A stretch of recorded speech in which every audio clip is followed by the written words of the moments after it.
got some new spectacles. Hope you guys like. Did I do that? Hey, what's up, Aquarius? This is your mid to end of month forecast for October 2016. Thank you so much for tuning in. Before we get started, I just want to remind you guys that this is for anyone born under the sun, moon, or rising sign in the sign of Aquarius. And if you don't know what your moon or rising sign are, because remember, you're more than just an Aquarius, okay? You can check out your birth chart, and there's a link I put in the description box to a website where you can go and pull it up. If you know what time you were born, then you can find out what your rising sign is. If you don't, sorry, tough luck, but you can still see the rest of your chart. If you do know what your rising sign is, that is the most accurate horoscope for you next to the sun sign, which may be Aquarius. And also watch for your moon sign too. Watch your monthly forecast for all three, sun, moon, and rising. If you would like a reading that is personalized to you as a unique individual, nobody else in the world has the same chart as you. So if you would like me to take a look at it at any situation that you have in life, or just a general personality reading, I would love to. You can check me out on my website, indigomoonastrology.com. That's where you would go to order a reading. So let's get something scheduled. All right, now on to your mid to late month forecast. All right, Aquarius, so let's start out by talking about this full moon that happened on the 16th of October. This for you guys was in your third house of communication. And this full moon was important, well, for everybody, but it's important especially for you guys. You're one of the signs that it affected the most. And let me explain why. So the full moon is when the sun and moon are in opposite signs. On one end, we have the sun in Libra, which is in your ninth house of the higher mind. And on the other end, we have the moon, which is in Aries in your third house. The third house is the house of the lower mind. The lower mind is pretty much like just absorbing the information, the day-to-day, you know, not like long-term memory stuff. It's more short-term memory. And this is in Aries, okay? This is the same sign that Uranus, your ruling planet, is in. And in fact, it's in conjunction with the full moon. What does that mean? That means that the energy of the full moon, which is carried from one month to the next, okay? From now until the next full moon, it carries the energy of Uranus, which is your ruling planet. So it has an Aquarian theme to it for you guys, which is about rebellion and freedom and doing things outside the box and doing things shocking and all of a sudden and not really going with the crowd or with the norm. So with this happening in your house of the mind, you can really come up with some really shockingly creative ideas around this full moon. It can initiate a brand new beginning in that way. Maybe you are an Aquarius that is an inventor of fresh new ideas and technology. If you are in those fields, then this full moon will really help you out a lot to like boost you into really come up with some unique concepts, you know, for whatever area of work that you do, whatever line of work that you do. This is also the house of siblings and your cousins and the people that you see on a day-to-day basis. So something can suddenly happen within the family, which moon represents as well, that involves your siblings. So I would say take great care of your siblings and really look out for them. It doesn't mean something scary necessarily will happen to them. It can mean also that something will just suddenly change in their lives and they may need you to be there for them. You know, maybe they accomplish something great. Maybe they're graduating or they're trying to graduate and they want you to be there, you know, to support them. On the 18th, Venus moves into Sagittarius, and that is your 11th house of groups and friendships. It's the Aquarius house, because you guys are the 11th sign on the zodiac wheel. When activity happens in 11 signs away from you, it's like your energy. It's very similar to your energy. So it brings out more Aquarius stuff for you, more Aquarian themes. So with this being Venus, the planet that represents relationships and the five senses, how you please the five senses, your human being experience here on Earth, in the physical world, how do you enjoy that? So with it being in the house of groups of friends and networks of people, this is how you'll be enjoying yourself a lot more, just being your free-spirited Aquarian self amongst groups of people. This can make you also suddenly meet a new friendship, develop a new friendship, or a friendship can turn a little bit softer and more romantic. Woo woo. So some of my Aquarians may start linking up with some friends in a little bit more than a friendly way. You know what I'm saying? On the 19th, Mars and Pluto come together in a conjunction in the sign of Capricorn, which is your 12th house. It is the house of rest and relaxation and getting away from the world, away from the material world. It is retreating away through escapism, just escaping away from like regular life, regular duties, if you will. So Mars and Pluto. Pluto is a planet of transformation, very profound transformation. I'm talking about the phoenix bird burning away the ashes of its old self and rising above into a fresh new bird, if you will. On a negative side, Pluto can be destruction and, you know, power hungry. Mars is, on a positive side, very active. It's action, drive, ambition. On a negative side, it can be aggressive and pushy and impatient, and it can be violent. The two planets together, just being honest, on a negative side, they can be a little violent and power hungry when they come together. But see, this is happening in the 12th house, which is a very compassionate house. It's not a place of action, of much action. I think the worst thing I could see happening with this energy for Aquarians would be your dreams, because the 12th house rules your dreams, like your actual dreams you have when you're asleep. They can be kind of disruptive, you know, during this time. And when I say the 19th, that doesn't mean only on that day. It means that's the peak of the energy, but it builds up about a week before and it's descending, you know, for about a week after. So it's still hanging around. So during that time, your dreams may be a little rough, you know, and I would listen to the messages of them, but try not to let them get you too paranoid if there's anything that's like violent that happens in your dreams. Some of them can be messages, you know, messages from loved ones that are no longer with us. They're in the spirit world, or just anyone in the spirit world or unseen world that's looking out for you if you believe in that type of thing. They can be just maybe messages of warnings, you know, to be careful, to be very careful. I would say, especially because you guys have that full moon and Uranus happening in your house of short distance travel. My Aquarians, you need to be very careful, you know, from mid to end of the month with traveling by bike, car, public transportation, anything. Just be very mindful of this energy. I'm not saying be paranoid, oh my God, oh, I shouldn't travel anywhere. No. Just be very mindful of everyone else around you. You know, you can control what you do. You can't control what everyone else does, but you can control your reactions, and you can really look around to make sure that you are safe and secure in your travels. The energy of Mars and Pluto is not really as strong for you guys as far as it really, you know, really seeing some action in your life, because the 12th house is not an active house at all. It kind of fizzles out Mars's energy and Pluto's energy.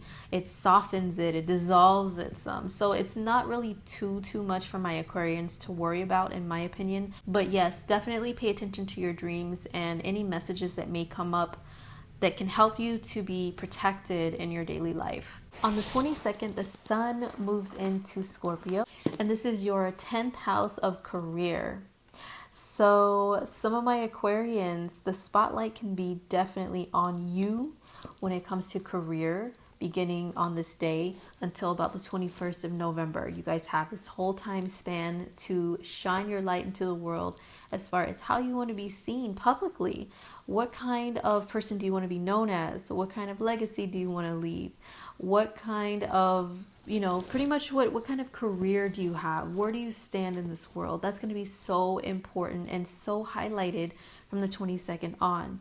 So pretty much if you're trying to build a career, if you're trying to apply for a job that's going to put you in that more of a career area of your life, then this is going to be the time, because the sun shines a light on whatever area of life it transits through. It could put that spotlight on you, or you can see even clearer that area of life. So if any of my Aquarian people are kind of unsure of the direction that they want to go right now in life and in career, well, during this time, the sun will definitely help you to see those things in a brighter light.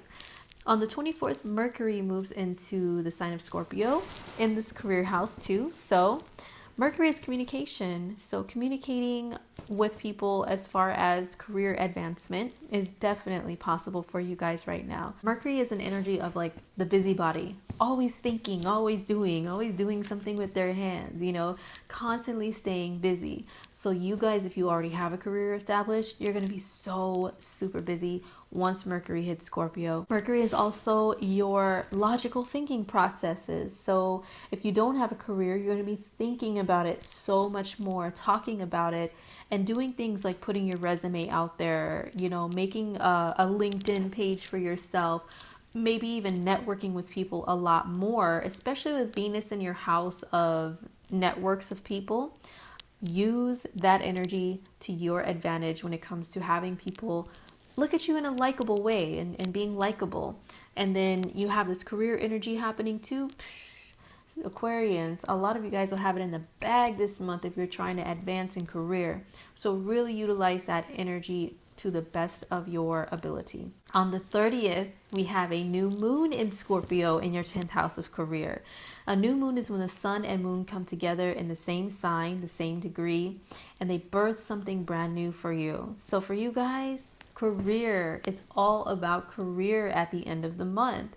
So really take advantage of that. Okay, you can really initiate a new beginning with all the action that you could be taking, and initiate being recognized for something great in the public eye, and initiate a career change if you really want to change, because this is new, brand new. So if you have been in a career for a while and you've been unsure about it, well then, hey, the new moon around that day, or from one new moon to the next one in November, you can be like, you know what, I'm tired of this. I really need to do something else, and just change your career path. You guys have Jupiter hanging out in Libra in your 9th house of opportunities and being optimistic and seeing life in a more broader point of view. So you can be seeing life like that right now, to where you are always looking for greater opportunity.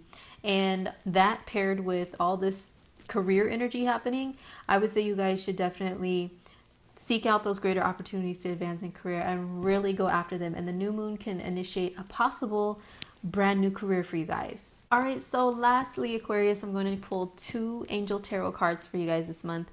One for the full moon on the 16th and the other one for the new moon on the 30th. So I'm going to shuffle and be right back.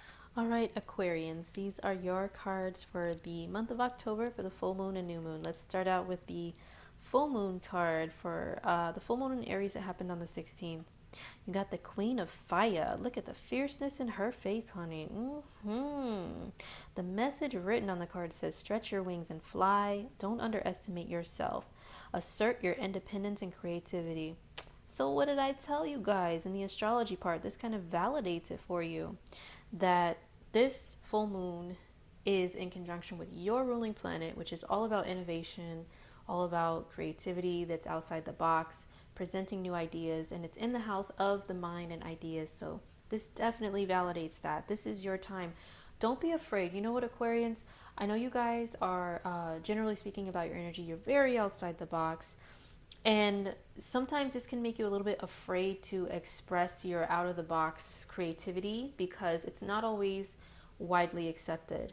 It's not always even accepted on a small scale, because a lot of times Aquarian energy is very ahead of the times. People don't always think outside the box like you do. So when you try to talk about your ideas to them, they're like, what are you talking about? But a lot of famous Aquarians, you know, when they come out with stuff like that, with new creative innovative ideas, then further down the line in the future, then people finally catch on to that stuff, don't they? So don't be afraid. That's what this card is saying. It's fire energy. Fire is really like unafraid. You know, it's not afraid to express itself. It's very expressive. It's very fearless. And just look at her face. Oh my gosh, she is fierce and fearless. So this is you, Aquarius. This is how you have to be this month with your ideas. That's what this full moon is initiating for you. So remember, this energy lasts from the full moon in October until the full moon in mid-November. Take advantage of that fire. So for the new moon that happens in the sign of Scorpio for you guys on the 30th, we have the Empress card. And it says, lavish abundance, give birth to your dreams, nurture yourself and others. there are several other signs that got the same card this month. So for you guys, this is the new moon happening in your career house. And it says give birth to your dreams. This is definitely what the theme of this card mainly is for Aquarius, giving birth to your dreams. And don't worry, because look at the animals that are in this card. It's hard to see in this lighting, I apologize, but there's a lot of animals in this card surrounding this angel. And especially like there's a wolf there, it looks like, that's standing next to her in protection. So don't be afraid to express your ideas, no matter how crazy they might be. You will have support. You may be well received. You know, we've got Venus hanging out in your house of friendships and groups, making you well received. And then we've got the spotlight on you and career, with the 10th house being highlighted at the end of the month. So you know what, just go for it, Aquarius. Go for it, express those ideas, get those ideas out there, be on social media, you know, be that queen of fire, just speak your mind, you know what I mean? And you will have a great support system around you. That's what this card is saying to me. And then this Empress angel, she's holding a new baby. So this is your new idea being nurtured and grown, okay, when it comes to your career. So this can mean a career change that you suddenly want to have, and you may have a support system around you, okay? So don't be afraid to make those changes, Aquarius. You guys are a sign that's all about change and all about the new. So just go with the flow of the energy of these lunar events, these moons this month. So that is the cards for Aquarius for October. All right, Aquarius, that was your mid to end of month forecast for October 2016. Thank you for tuning in. I hope it was helpful in some sort of way, gave you some insight into some things. And thank you guys again for your patience. I know these are coming super like ridiculously late this month, but as I explained in my update video, I started putting my website out there. I started getting a lot of orders for readings, which is so awesome. I'm so excited about that. That's really the direction I'm trying to go to. But hey, I'm not going to leave you guys hanging and not do the monthly horoscopes at all. I will make sure to get them out to you guys. They just had to go on the back burner for a little while, just being completely honest with you. But anyway, I will be here in November to give you guys your November full horoscope next month. So stay tuned for that. And don't forget, if you want a reading, hit me up at indigomoon.astrology.com. All right. Well, take care of yourselves. I'll see you guys in November, Aquarius. Peace.